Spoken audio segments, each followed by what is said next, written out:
आपने 99.99123 परसेंटाइल लाया है, उसके लिए आपको बहुत बहुत धन्यवाद।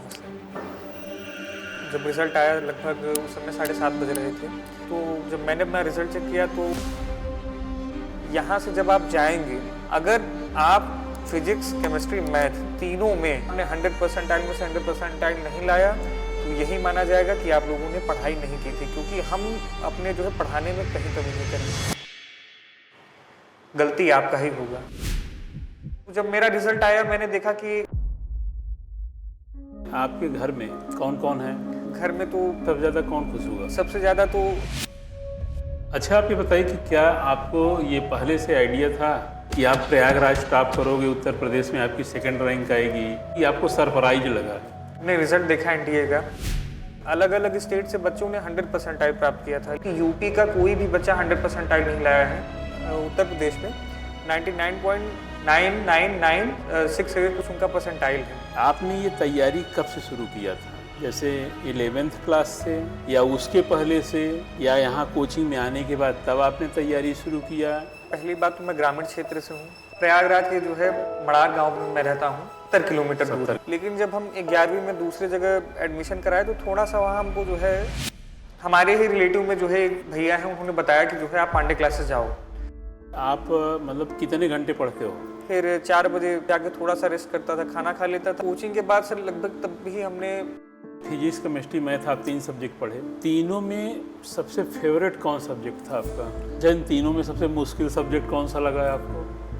मुश्किल सब्जेक्ट तो सर देखिए, अच्छा, आपने अपने पढ़ाई के दौरान जो है किस मटेरियल का, स्टडी मटेरियल का किसका यूज किया है? हाल ही में मतलब सर कि उस टाइम बुक लॉन्च हुई थी और इसी से मैंने जो है प्रैक्टिस किया था। भले ये नीट के लिए है। अच्छा, अभी आपने जैसे टेस्ट की बात किया। जी सर। टेस्ट में कभी नंबर भी कम आया होगा आपका? कोचिंग का टेस्ट होता था, उसमें जब नंबर कम आता था तब आप उसको कैसे मैनेज करते थे? आप अपने आप को कैसे मोटिवेट करते थे? उसके लिए सर देखिए,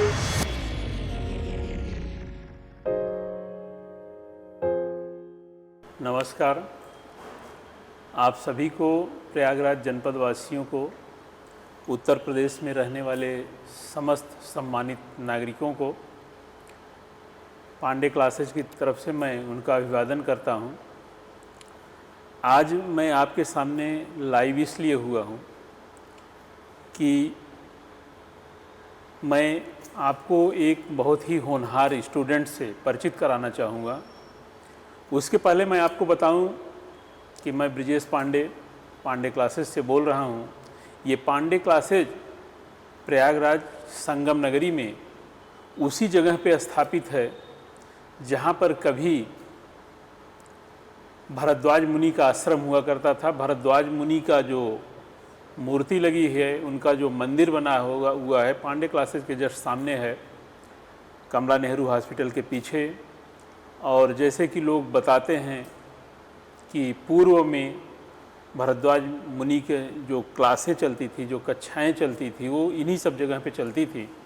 इसीलिए ऐसा हम लोगों को भी आभास होता है कि ये जो भूमि है, प्रयागराज का ये जो क्षेत्र है जहाँ पे हम लोग हैं, ये बहुत ही ऊर्जावान है।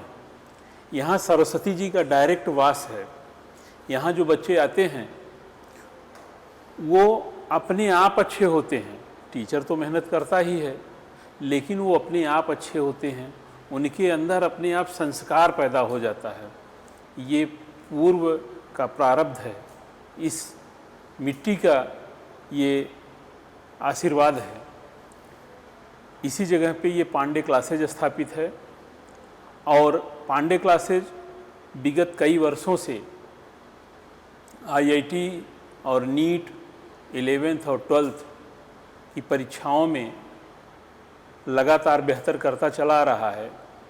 उसी क्रम में आईआईटी का इस बार जो परीक्षा हुआ, जेईई मेंस का, जनवरी में जो एग्ज़ाम हुआ उसका रिजल्ट आया और संस्थान के स्टूडेंट अभिजीत द्विवेदी ने 99.9913 परसेंटाइल ला करके संस्थान के गौरव को बढ़ाया, प्रयागराज के गौरव को बढ़ाया और उनका उत्तर प्रदेश में सेकंड स्थान है। एक स्टूडेंट एक आध नंबर अधिक पाया है, लेकिन हम लोगों को उम्मीद है, पांडे क्लासेज को उम्मीद है कि आगे आने वाले एग्ज़ाम में, अभी सेकंड फेज है, उसमें ये और बेहतर करेंगे निश्चित रूप से। उन्होंने वादा किया है कि 100% ला करके दूंगा, एडवांस में और अच्छा करेंगे। ये हम लोगों की शुभकामना है और भगवान से, माता बीड़ा वादिनी से ये निवेदन भी है कि उनको इस तरीके से मार्ग प्रशस्त करें कि वो अपने लक्ष्य के प्रति आगे बढ़ें और कामयाब हों। आज मैं आपको अभिजीत द्विवेदी से परिचय कराने के लिए, उन्हीं से बातचीत करने के लिए, ताकि आने वाले जो स्टूडेंट हैं, जो इनके जूनियर हैं, वो इनसे मोटिवेट हो सकें। इसीलिए इनको भी लाइव करके लाइव ले आया हूँ। इनके एडवांस के समय में से थोड़ा सा समय कटवाया हूँ कि आप आने वाले जूनियर स्टूडेंट के लिए कुछ अपना टिप्स दीजिए। इनसे मैं बातचीत करूँगा और वो आप सब के लिए, आने वाले स्टूडेंट के लिए, उन पेरेंट्स के लिए जिनके बच्चे कंपटीशन की तैयारी करना चाहते हैं, उनके लिए इनकी बात को सुनना बहुत ही आवश्यक है। अभिजीत द्विवेदी, नमस्कार सर। सबसे पहले तो आपने इस परीक्षा में इतना बेहतर प्रदर्शन किया है। आपने 99.9912 परसेंटाइल लाया है, उसके लिए आपको बहुत बहुत धन्यवाद। और भगवान से प्रार्थना है कि आप और अच्छा करो आगे चल करके। अभी सेकंड फेज है, फिर एडवांस का एग्ज़ाम है, उसमें आप अच्छा करो। इसके लिए पूरी शुभकामना भी है पांडे क्लासेज की तरफ से। हम आपसे, जो स्टूडेंट आपको देख रहे हैं, जो पेरेंट्स आपको देख रहे हैं, उनके लिए थोड़ा सा कुछ प्रश्न हम आपसे करेंगे। जैसे कि सबसे पहले आप हमको ये बताइए कि जब आपने रिजल्ट देखा, रिजल्ट के बारे में सुना, तो आपको कैसा लगा? उस समय तो सर, जब मेरा रिजल्ट आया था, मैं तो यहीं कोचिंग के प्रांगण में ही पीछे क्लास में वहाँ बैठ के अपना जो है पढ़ाई कर रहा था। तो जब रिज़ल्ट आया, लगभग उस समय 7:30 बज रहे थे। तो जब मैंने अपना रिज़ल्ट चेक किया तो उस समय तो आप नहीं थे, कोचिंग के अन्य स्टाफ थे हमारे साथ। तो जैसे ही रिज़ल्ट आया तो सब लोग आए जो है हमारे पास, तो हमने उनको दिखाया रिज़ल्ट जो है। तब तक आप भी आ गए थे, हमने आपको भी रिज़ल्ट दिखाया, आपका आशीर्वाद लिया हमने। सर को भी हमने व्हाट्सअप कर दिया था। सर चूँकि जो है उस समय चले गए थे वो, और घर पर भी हमने जो है उसको व्हाट्सअप कर दिया था। तो घर में जो है सब लोग प्रसन्न हुए उस चीज़ को लेके। हमें भी बहुत अच्छा लगा, और हमें मतलब ये हमको थोड़ा सा कंफर्टेबल इसलिए लगा क्योंकि जब मैं आया था यहाँ पे तैयारी करने के लिए, तो जो मेरी पहली क्लास हुई थी, तो सर ने उस समय एक बात कही थी, वो मुझे अभी तक याद है। सर ने कहा था कि अगर, सर ने माने कौन सर? हमारे फिजिक्स से sir, doctor Shri S C Pandey sir. जी। तो उनकी मेरी पहली क्लास थी, मतलब जब मैं आया था तो पहली क्लास फिजिक्स की ही लगी थी हमारी। तो सर से जब क्लास ले रहे थे तो सर ने एक बात कही थी उस दौरान। उन्होंने कहा था कि अगर यहाँ से जब आप जाएंगे, जब आपका एग्ज़ाम हो जाएगा, अगर आप फिजिक्स, केमिस्ट्री, मैथ तीनों में अगर आपने 100% में से 100% नहीं लाया, तो यही माना जाएगा कि आप लोगों ने पढ़ाई नहीं की थी, क्योंकि हम अपने जो है पढ़ाने में कहीं कमी नहीं कर रहे हैं, गलती आपका ही होगा। तो जब मेरा रिजल्ट आया, मैंने देखा कि फिजिक्स में मैंने 100% स्कोर किया था, तो हमारी आत्मा को थोड़ा सा तो कष्ट हुआ, लेकिन हमें थोड़ा सा सुकून हुआ कि चलिए हम जो है अपने गुरु के बातों के जो है आदर्शों पर थे। क्योंकि उस समय 12th का हमारा कुछ सिलेबस का चैप्टर्स बचा था, लेकिन फिर भी उसी दौरान हमारा इतना अच्छा रिजल्ट आया फिजिक्स में जो है खासकर। तो हमें थोड़ी सी खुशी हुई कि चलिए जो है गुरु के आशीर्वाद से जो है कि उन्हीं के सब्जेक्ट में हमने जो 100% प्राप्त किया। लेकिन बाकी सब्जेक्ट में भी आपको प्राप्त करना चाहिए। जी सर। बहरहाल आगे और मेहनत करो कि सेकंड फेज में आपका फिजिक्स में भी 100% आए, केमिस्ट्री में भी आए, मैथ में भी आए। और आप अभी 12th के स्टूडेंट भी थे, 12th का बोर्ड एग्ज़ाम भी आप दे रहे थे। जी सर। तो आपने अच्छा किया है, लेकिन अभी और अच्छा करिए आप।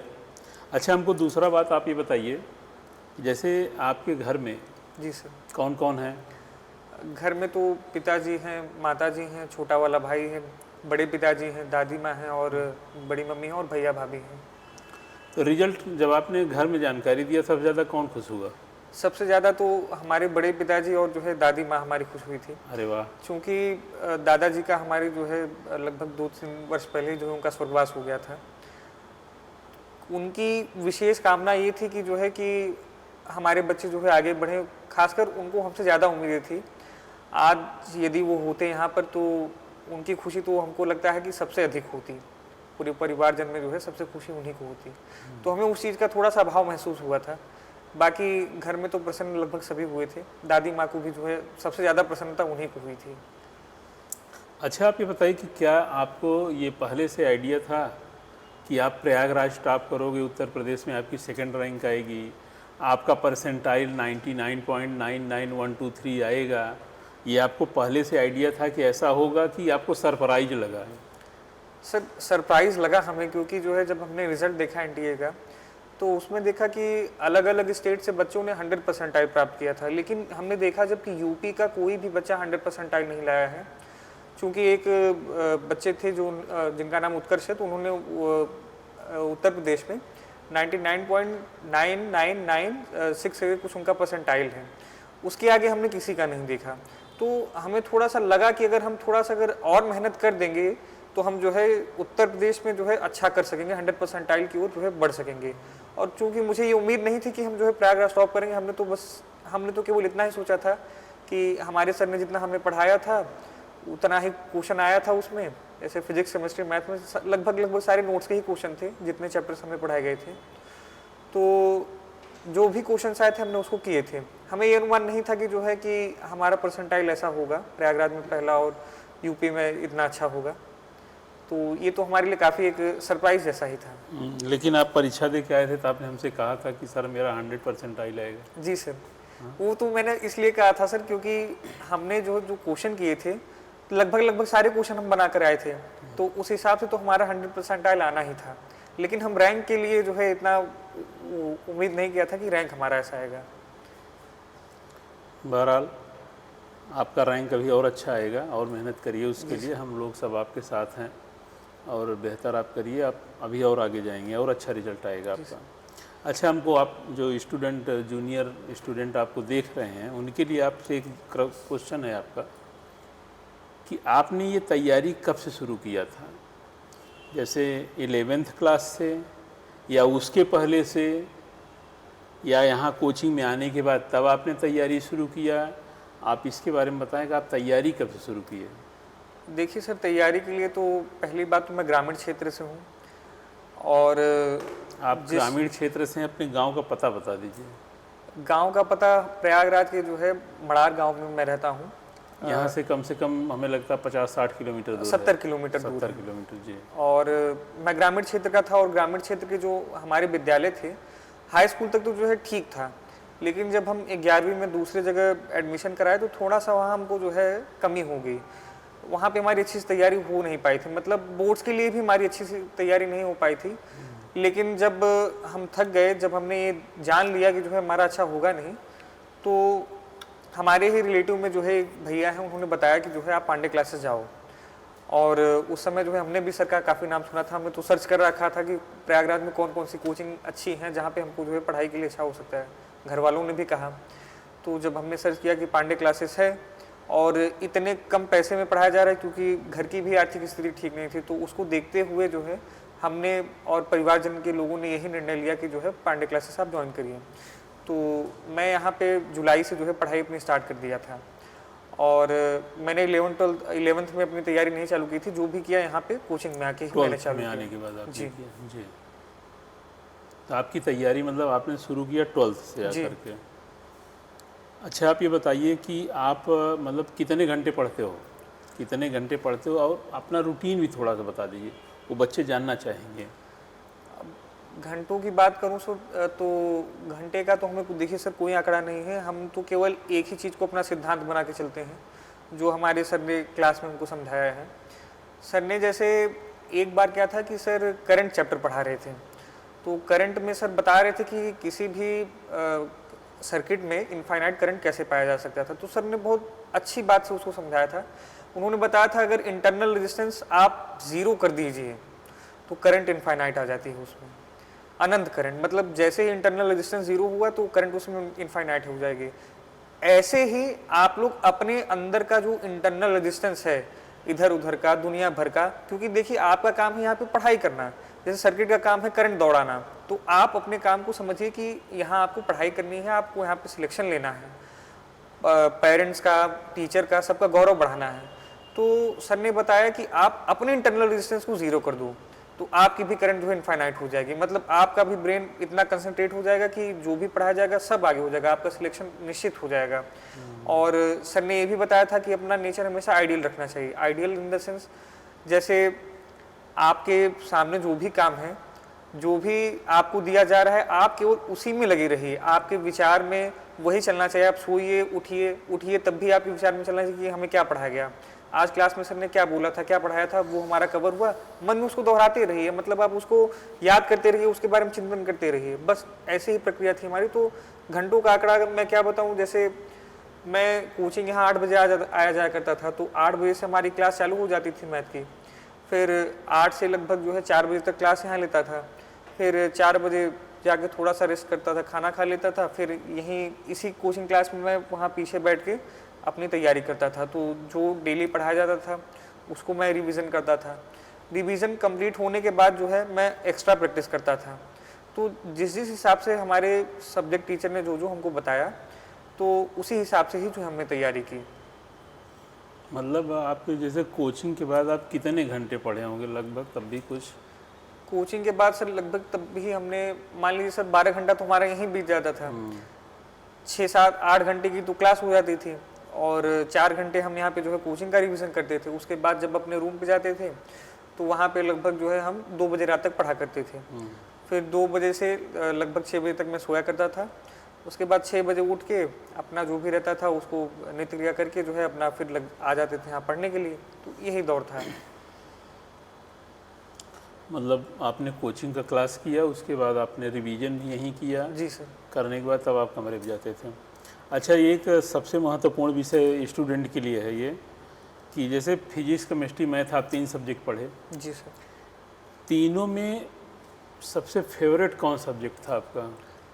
अब इसका चुनाव तो सर काफ़ी कठिन है, लेकिन हमें तीनों सब्जेक्ट में रुचि लाने वाला सब्जेक्ट तो देखिए सर फिजिक्स ही है। फिजिक्स के द्वारा ही जो है हमें जो है अन्य सब्जेक्टों में भी रुचि आया है, क्योंकि फिजिक्स जो है, जो फिजिक्स के सिद्धांत हैं, इसमें जो थ्योरी काम करती हैं, सर ने इतनी सारी बातें जो बताई फिजिक्स में, ये सब उन्हीं का देन है कि हमारे अंदर ये एनर्जी एनर्जी और ये पैशन पैदा हुआ और सब्जेक्ट्स के लिए, कि हम जो है और सब्जेक्ट्स को भी जो है कैप्चर कर सकें। तो मूलतः तो आधार तो फिजिक्स ही है कि हमें मैथ और केमिस्ट्री के प्रति भी जो है इतनी रुचि हुई। अच्छा, इन तीनों में सबसे मुश्किल सब्जेक्ट कौन सा लगा है आपको? मुश्किल सब्जेक्ट तो सर देखिए मैथ ही है। थोड़ा सा हमको लगता था मैथ शुरू में, लेकिन जब फिजिक्स में हमने पढ़ना चालू किया, सर ने जब कई सारी थ्योरीज बताई, यहाँ पे जो मैथ्स के नियम लगे थे, तब हमें लगा कि मैथ्स भी काफ़ी इंपॉर्टेंट है, क्योंकि सर हमेशा यही बात कहते हैं कि math is the language of physics. आप अगर जो है भाषा जानते ही नहीं हैं तो आप अपने भावों को कैसे व्यक्त करेंगे? तो फिजिक्स की भाषा ही मैथ है, आपको मैथ आनी ही आनी चाहिए। तो उस बात को लेके जो है हमारे अंदर और इंटरेस्ट जगा, फिर जो है मैथ्स की जो है प्रैक्टिस करने लगे, हम उस भाषा को समझने लगे कि उस भाषा को लेके हम जो है और उसका एप्लीकेशन कहाँ लगा सकते हैं। तो इस प्रकार मैथ्स के प्रति हमारी रुचि इतनी बढ़ गई। अच्छा, आपने अपने पढ़ाई के दौरान जो है किस मटेरियल का, स्टडी मटेरियल का किसका यूज किया है? स्टडी मटेरियल देखिए सर, जब मैं आया था यहाँ पे, जो मेरी पहली क्लास हुई थी, तो सर ने क्लास में एक बात बोली थी कि हम जितना फिजिक्स पढ़ाएंगे, आप केवल जो है अपनी कोचिंग का मॉड्यूल, जिसको मैंने खुद लिखा है, सर ने ये बात बोली थी कि वो हमारा लिखा हुआ मॉड्यूल है, फिजिक्स हो, केमिस्ट्री हो, मैथ हो, आप केवल उसको और जितना क्लास नोट्स में कराया जाए बस उसको, इन दोनों चीज़ों को आप फॉलो करिए और आपका रिजल्ट जो है 100% आ जाएगा। उसके अलावा भी जब मेरा ये मॉड्यूल हो गया था तो मैं सर के पास गया था, तो सर ने मेरे को सजेशन दिया कि अभी हाल ही में, मतलब सर की उस टाइम बुक लॉन्च हुई थी नीट ऑब्जेक्टिव करके, तो मैंने सर से कहा कि सर जो है हमें नीट ऑब्जेक्टिव की सर बुक चाहिए, सर मेरा मॉड्यूल वाला हो गया। पहले तो सर ने मना किया, कि कोचिंग का मॉड्यूल ही और हमारा जो क्लास नोट्स है उतना ही कर लो, क्यों जो है और कर रहे हो, उतना उसी को बार बार रिवीजन करो, सब हो जाएगा तुम्हारा। लेकिन मैंने बोला सर मैंने सुना है कि आपकी नई बुक आई थी, क्योंकि मुझे पता था, तो उन्होंने बोला हाँ आई है। तो मैंने बोला सर मैं उससे प्रैक्टिस करना चाहता हूँ। वो तो बुक यहाँ पे पढ़ी भी हुई है, यही वाली बुक थी, और इसी से मैंने जो है प्रैक्टिस किया था। तो ये तो काफ़ी कारगर है, क्योंकि इसमें जो क्वेश्चंस ऑफ लेवल है, मतलब भले ये नीट के लिए है, लेकिन इसके जो क्वेश्चन है मतलब वो एडवांस से काफ़ी सिमिलर है। इसमें थ्योरेटिकल, न्यूमेरिकल, मतलब काफ़ी अच्छे अच्छे लेवल के हाँ, क्वेश्चन। नीट का भी स्टैंडर्ड तो आईटी एडवांस जैसा हो गया है। जी सर। तो आपने मतलब ये फिजिक्स की किताब लगाया, कोचिंग का मॉड्यूल यूज जी किया, और एनसीईआरटी? एनसीईआरटी तो सर बहुत ज़रूरी है। बिना एनसीईआरटी सर ने तो हमेशा ये बताया था कि आप इसको लेकर चलो, लेकिन जो एनसीईआरटी का लैंग्वेज है आप उसके शॉर्ट्स नोट बनाते जाइए। सर ने तो जो है क्लास में सारे मेन पॉइंट्स बता दिए थे कि एनसीईआरटी में ये मेन पॉइंट्स हैं, आप इस मेन पॉइंट्स को जो है पढ़ लो, इतना बहुत है। और जो हमारी कोचिंग में टेस्ट हुआ करती थी, जो टेस्ट सीरीज़ थी, वो टेस्ट सीरीज़ पूरी की पूरी एनसीईआरटी बेस्ड ही थी, तो वो तो काफ़ी हेल्पफुल थी प्रैक्टिस के लिए, जिसकी वजह से हम इतना अच्छा स्कोर कर पाए वहाँ पे जेईई मेंस में। तो जो बच्चे तैयारी करना चाहते हैं उनके लिए आप ये कहना चाहते हो कोई एनसीईआरटी और कोचिंग का मॉड्यूल और क्लास का नोट्स अगर इतना यूज करें तो वो आप जैसे हो सकते हैं? हमारे जैसे ही नहीं सर, हमसे आगे बढ़ सकते हैं, वो ऑल इंडिया रैंक 1 जो है बिल्कुल ला सकते हैं, अगर इतना 100% वो दे दें। अच्छा, अभी आपने जैसे टेस्ट की बात किया, जी सर। तो जैसे जब कभी आप टेस्ट में कभी नंबर भी कम आया होगा आपका, तो जब नंबर आपका अगर जैसे जो कोचिंग का टेस्ट होता था उसमें जब नंबर कम आता था तब आप उसको कैसे मैनेज करते थे? आप अपने आप को कैसे मोटिवेट करते थे? उसके लिए सर देखिए, जब मैं शुरू में आया था यहाँ पे, तो जब वीकली टेस्ट हुआ था हमारा, तो उसमें जो है काफ़ी कम नंबर आया था हमारा। जैसे लगभग 180 नंबर का हुआ था पेपर इसका मैथ का, तो उसमें मेरे लगभग जो है 60 या 70 नंबर आए थे, और कई सारे बच्चों के जो है 100 + थे मार्क्स। तो मुझे थोड़ा सा दुख हुआ उस समय, मतलब काफ़ी मैं मतलब दुखी हुआ कि मैं इतना दूर से अपने गांव से यहाँ तैयारी करने आया हूँ, और अभी शुरू में ही मैंने क्लास लिया और इतना मैंने कम स्कोर किया, तो उसके लिए मुझे बहुत ग्लानि हो रही थी और मुझे काफ़ी अपार दुख हुआ था उस समय। लेकिन उसके अगले दिन जब मैं यहाँ क्लास में आया, तो सर उस समय चैप्टर पढ़ा रहे थे फिजिक्स का कोई, तो सर ने बताया था कि आप चिंताओं से, आप जो है अपने असफलताओं से घबराइए मत, आप केवल लगे रहिए, केवल लगे रहिए, धीरे धीरे धीरे धीरे वो सब बढ़ जाएगा। ऐसे ही जैसे मेरे साथ क्लास में भी कई सारी घटनाएं होती थी सर, जब फिजिक्स का सवाल देते थे बोर्ड पे और बच्चे जो है जल्दी आंसर बता दिया करते थे, मतलब मैं उतना सोच भी नहीं पाता था, बच्चे तुरंत आंसर बता दिया करते थे, तो उससे भी काफ़ी हमको डीमोटिवेशन होता था कि सर सबको पढ़ा रहे हैं, लेकिन जब तक सब आंसर बता देते तब तक आप सोचते रहता था कि मेरा आंसर क्यों नहीं आया। तो इस चीज़ को लेकर मैं सर के पास गया था कैबिन में डाउट पूछने, तो सर ने बताया कि ऐसा है कि वो मतलब उन्होंने मतलब मेरा मोटिवेशन बढ़ाने के लिए उन्होंने झूठ बोला। उन्होंने बोला कि जो वो बच्चे जो है पुराना वो लेक्चर जो है कहीं से पा गए होंगे, उसी का वो क्वेश्चन रिपीट हुआ होगा, तो वो लोग वही बता दिए, वो लोग रटे रहते हैं। तो सर ने ऐसे कह के मेरा मोटिवेशन बढ़ाया। उन्होंने बोला कि बस तुम लगे रहो, केवल लगे रहो, देखो तुम्हारा नंबर अपने आप बढ़ जाएगा। धीरे धीरे सर की बात को मानते मानते मैंने उस चीज़ को जब फॉलो करना चालू किया, तो मैंने अपने अंदर ये सुधार पाया कि जो है मेरे नंबर अब काफ़ी ज़्यादा बढ़ गए हैं। तो उससे मेरा आत्मविश्वास और बढ़ता चला गया और सर के प्रति मेरी निष्ठा जो है उससे चौगुनी बढ़ती चली गई। तो इस प्रकार मैंने जो है अपना डिमोटिवेशन मोटिवेशन में बदला। अच्छा, आप मतलब इतना हाई स्कोर किए, इसमें आप ये बताइए कि जैसे सोशल मीडिया है, स्टूडेंट की बहुत बड़ी कमी होती है, सोशल मीडिया, दोस्ती और वो ऑनलाइन गेम खेलना, तो आप इसमें कितना इन्वॉल्व थे या इससे दूर थे? सोशल मीडिया, दोस्ती और ऑनलाइन गेम से आपका इससे कितना लगाव था? इससे तो सर अगर मैं लगाव की बात कहूँ तो जब मैं घर से तैयारी करने के लिए निकला था, तो जब हमने पीछे मुड़ के देखा कि जो है हम तो अपना घर का मतलब गृहस्थ का पूरा त्याग करके जा रहे हैं, तो उसी के साथ साथ हमने जो है निश्चय किया था कि जो है हम हर चीज़ का त्याग कर देंगे। तो हमने सोशल मीडिया इंटरेक्शन लोगों से जो है सब कुछ ख़त्म कर दिया था, क्योंकि इसका देखिए सर एक रीज़न होता है, मतलब जैसे हमारे जो पूर्वज थे वो भी ये बताया करते थे कि जो विद्यार्थी होता है, जो विद्यार्थी का लक्षण होता है, अगर आप छात्र हो, आपके अंदर ये गुण होने चाहिए कि जो है आप गृह त्यागी बनिए। जैसे विद्यार्थी पंचलक्षणम करके पूर्वज बताते थे कि काग चेष्टा बको ध्यानम स्वान निद्रा तथा उच अल्पहारी गृह त्यागी विद्यार्थी पंचलक्षणम। तो इसमें जो गृह त्यागी शब्द है, इसमें बहुत कुछ छिपा हुआ है, और ये लक्षण जब मनुष्य अपने अंदर धारण कर लेता है, उसको उस चीज़ को फॉलो करने लगता है, तभी वो आगे बढ़ पाएगा। क्योंकि सर कोई भी लड़का अगर वो पढ़ाई कर रहा है और दोस्ती यारी भी निभा रहा है, फ़ोन भी चला रहा है, तो उसका दिमाग बटा रहेगा, और जब तक दिमाग बटा रहेगा तब तक वो एक चीज़ पे कंसंट्रेट नहीं कर पाएगा, और जब एक काम पे वो अपना ध्यान केंद्र ही नहीं कर पाएगा तो उसमें आगे कैसे बढ़ेगा। क्योंकि सर जो है एक दिन ऐसे कहानी सुना रहे थे फिजिक्स में, थर्मोडायनेमिक्स पढ़ा रहे थे सर, तो उन्होंने बताया, चार्ल्स लॉ बता रहे थे उसमें सर, तो उन्होंने बताया कि चार्ल्स जब अपनी क्लास ले रहे थे तो उन्होंने एक काम किया कि जब क्लास उनकी चालू होने वाली थी तो उन्होंने सारे बच्चों को बाहर भेज दिया कि आप लोग अभी जाइए, 10-15 मिनट बाद आइएगा। और चार्ल्स का काम किए, उन लोगों को भेजने के बाद वो चढ़ गए छत पर, तो छत से वो बच्चों को देखने लगे वो ग्राउंड में। तो उन्होंने देखा क्या कि जो सबसे मतलब कमज़ोर छात्र थे, सबसे जो निकम्मे थे, इधर उधर घूमने वाले, दुनियादारी में लगे हुए वाले, वो सब ग्रुप बना के थे, मतलब उनकी संख्या ज़्यादा थी ग्रुप में, ग्रुप बना के हाँ, बैठे थे। और जो कुछ अच्छे पढ़ने वाले थे वो 1-2-3 लोग जो है अपने जैसे बच्चों को इकट्ठा करके अपना जो है वो बैठे थे।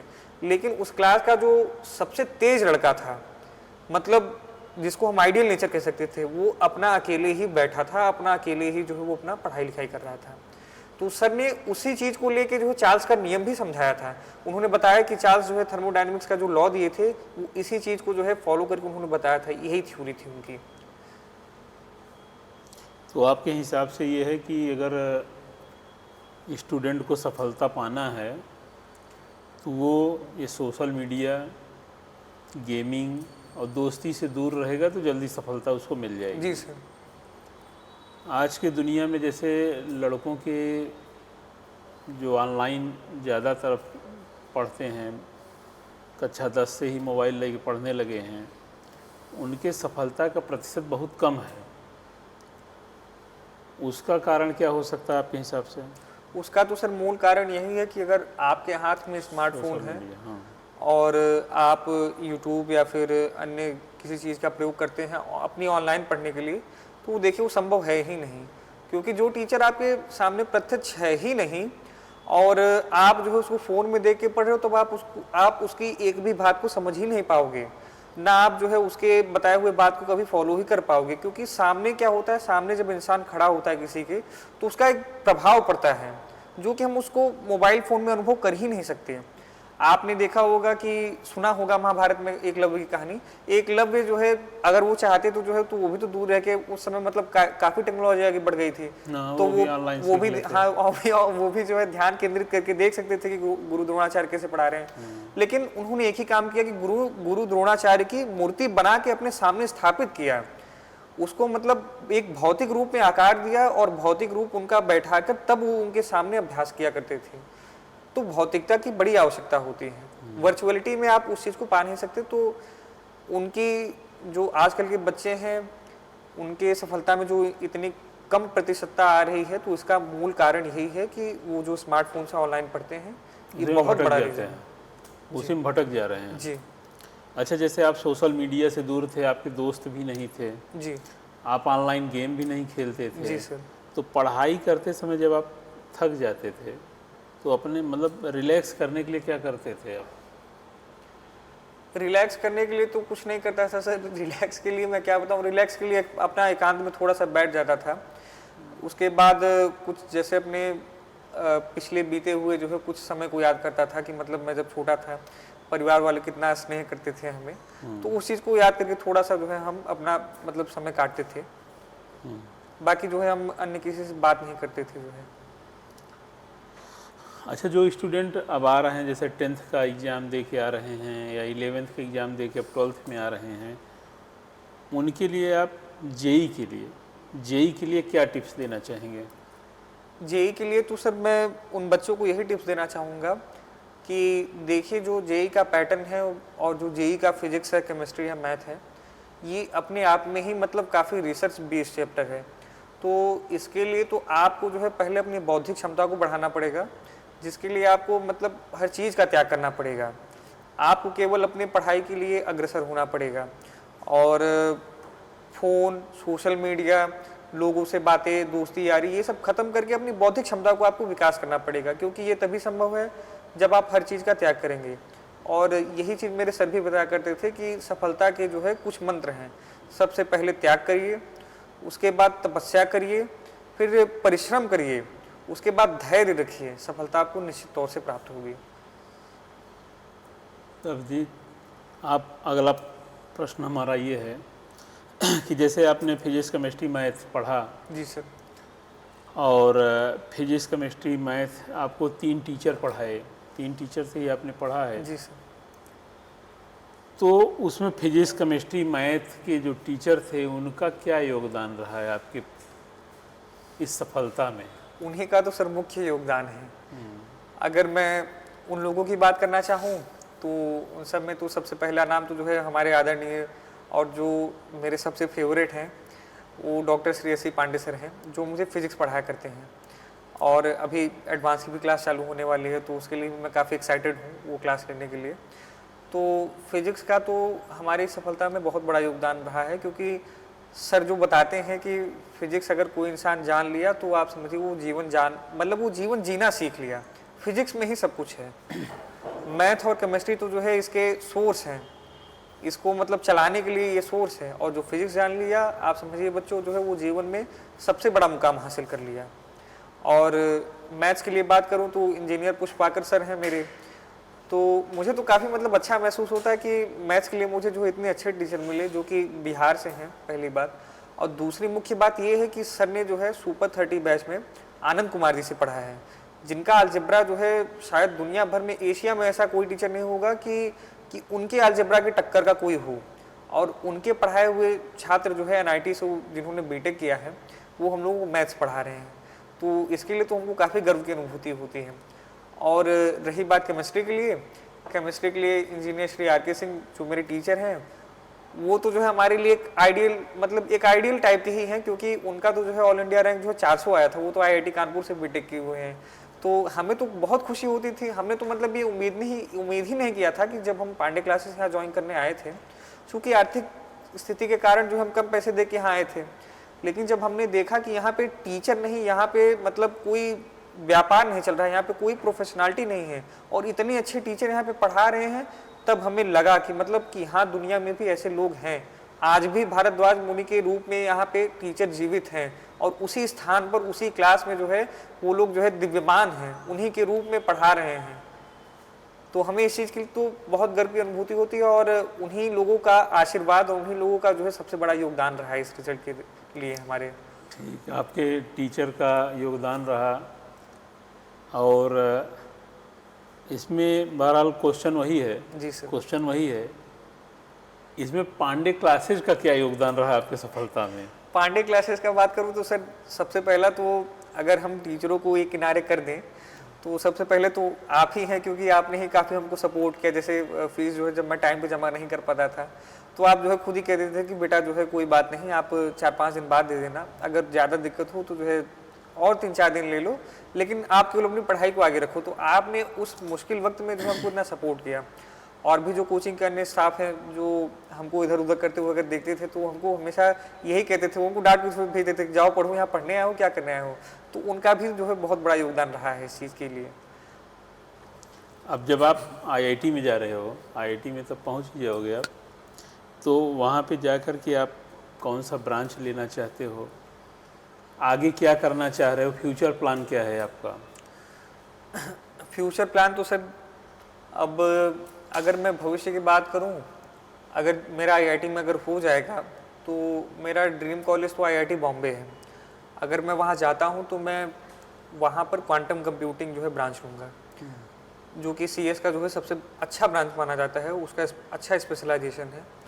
और वहाँ से हम जो है मेहनत करके रिसर्च के फील्ड में अपना मतलब पूरा समय देकर, अपना पूरा मतलब ध्यान केंद्रित करके हम अपने देश के लिए जो है काम करना चाहते हैं, अपने देश के लिए, अपने गुरु के नाम के लिए अपने माता पिता के नाम के लिए, अपने जो है देश समाज सबके नाम के लिए जो हम कार्य करना चाहते हैं। और भारत को जो है हम पूरा प्रयास करना चाहते हैं, मतलब अपना पूरा जान लगा कि हम भारत को जो है पूरे विश्व में जो है विश्व गुरु की उपाधि प्राप्त कराने का पूरा प्रयास करना चाहता हूँ। उसमें आप भी सहयोग करना चाहेंगे? जी सर। ठीक है, बेस्ट ऑफ लक आपको। धन्यवाद सर। पूरे पांडे क्लासेज परिवार की शुभकामना है कि आप आगे जाओ और इतनी ऊंचाई पे जाओ कि जहां आपका नाम आए तो वहां पे पांडे क्लासेज का भी नाम आए, तो उससे हम लोगों को भी बहुत खुशी मिलेगी। तो ये लगेगा कि हमारा स्टूडेंट इतनी ऊपर तक गया है। और जो आने वाले बच्चे हैं या जो भी पेरेंट्स इस वीडियो को देख रहे हैं, आप सबको अभिजीत द्विवेदी से मिलाने का जो मेरा उद्देश्य था केवल यही है कि आप भी अपने बच्चे को गाइड करिए। जो स्टूडेंट देख रहे हैं वो सेल्फ गाइड हों और इसी तरीके से मेहनत करिए। इन्होंने आपको स्पष्ट बताया कि अगर आपको सफलता पानी है तो सोशल मीडिया से, गेमिंग से और दोस्ती से आप बचे रहो। ये हम लोग भी बताते हैं कि इससे आप बचे रहोगे तो निश्चित रूप से सफलता आपको जल्दी मिलेगी। और प्रयास करके, जैसे 12th क्लास तक के बच्चों के लिए या IIT और नीट की तैयारी करने के लिए जो बच्चे मैच्योर कम होते हैं, उनको आपको प्रयास करना चाहिए कि उनको ऑफलाइन क्लास ही कराइए। पांडे क्लासेज के बारे में आपको जैसे अभिजीत द्विवेदी ने बताया, यहाँ कोई धंधा नहीं होता है। हम लोग बच्चों से बिजनेस नहीं करते हैं, बहुत ही कम फीस पे बहुत ही अच्छी पढ़ाई कराते हैं। लाखों लाख फीस देने वाले लड़के IIT मेंस को क्वालिफाई नहीं कर पाए हैं, क्वालिफाई करने से दूर हो गए हैं। और कम फीस देने वाले बच्चे जो यहाँ पढ़े हैं पांडे क्लासेज में, टीचर के संरक्षण में पढ़े हैं, उनको अच्छी परसेंटाइल प्राप्त हुआ है। आपको और बताएं कि हिंदुस्तान ओलंपियाड भी हुआ है। हमारे यहाँ का 9th क्लास का बच्चा पहली रैंक ले आया है पूरे भारतवर्ष में। आप लोग भी पढ़ाई करो और आगे बढ़ो। थैंक यू, आप सबको बहुत बहुत धन्यवाद।